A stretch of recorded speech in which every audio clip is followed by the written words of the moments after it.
There are people who genuinely prefer their own company, not as a consolation, not as a default when nothing better is available, but as a first choice.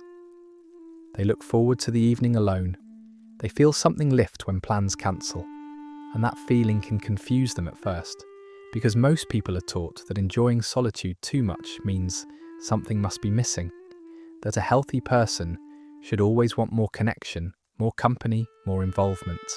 But some people move through solitude with an ease and a fullness that people who experience being alone as emptiness find difficult to understand. And the world has a complicated relationship with these people, because the cultural story about human beings is that we are social creatures. That connection is the primary source of meaning and well-being. The person who prefers solitude is often assumed to be missing something: social skills, emotional openness, or some capacity for belonging that everyone else seems to possess. Preference for solitude is treated as a symptom, something to be corrected rather than understood. But the research tells a different story. Psychology has spent decades studying well-being, and the findings consistently challenge the assumption that more social connection is always better. Studies on introversion show that people who are oriented toward their internal world are not less fulfilled than their more social counterparts. They are differently fulfilled. The things that restore them are simply found in different places, and one of those places is solitude. There is also something worth understanding about what social interaction costs certain people. For people with high sensory processing sensitivity, those whose nervous systems process information more deeply than average, social interaction carries an invisible cost.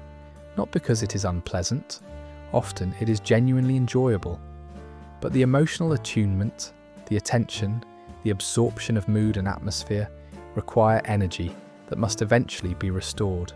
And the most efficient way to restore it is not more stimulation, it is the specific quiet of chosen solitude. Solitude for these people is not luxury, it is maintenance, the thing that makes continued engagement with the world possible rather than exhausting. Without it, something accumulates, a tiredness that social interaction produces but cannot resolve, a sense of being overfull, too much received, too much processed, not enough space for any of it to settle. And the person who understands this about themselves is not withdrawing from life. They are taking care of the instrument through which they experience it. From the outside, solitude can look passive, almost empty, but internally, something very different is happening. Neuroscience has found that the default mode network, the region associated with self-reflection, creativity, emotional processing, and memory consolidation, becomes significantly more active during periods of genuine quiet. The alone mind is not an idle mind. It is a mind processing, reflecting, and making connections that constant stimulation often makes difficult. For people who are wired towards solitude, this internal activity is not a byproduct of being alone. It is the point. It is where they actually live.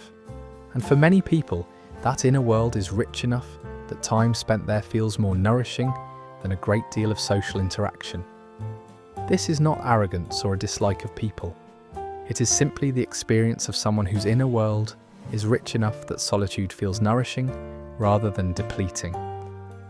The person who enjoys solitude is not running away from people, they're running towards something, toward the version of themselves that only surfaces when no performance is required, when no role needs to be maintained, when the only conversation happening is the one between the person and their own most honest thoughts. People who enjoy solitude also tend to develop a different relationship with themselves. Because they spend so much time in their own company, their sense of self tends to be less dependent on external validation. They often know what they think before looking to other people for an opinion. And that sequence, internal clarity first, external expression second, produces a groundedness that the social world alone rarely generates. Solitude did not create this entirely, but it provided the conditions in which it could fully develop. The person who enjoys being alone is not waiting to be rescued from their solitude. They are not a social life in waiting. They are not someone who will eventually become happier if they simply spend more time around people. They are already fulfilled. Not everyone needs a full life in the way the world defines fullness. Some people are already full, just quietly, just inwardly, just in the particular way that solitude makes possible. When was the last time you were alone long enough to find out what you actually think?